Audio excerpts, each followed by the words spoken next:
why does God allow battles in our life? ஏன் இந்த பிரச்சனைகள்லாம் வருதுன்னா என் கண் அவரை பார்த்துட்டே இருக்கணும்.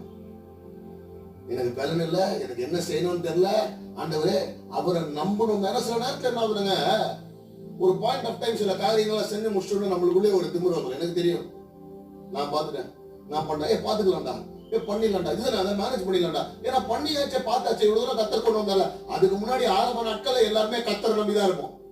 ஆனா ஒரு பாயிண்ட் ஆஃப் டைம்ல பண்ணிடலாம், பாத்துக்கலாம், இதுதானே நம்ம பண்ணதானே நினைக்கிறோம்.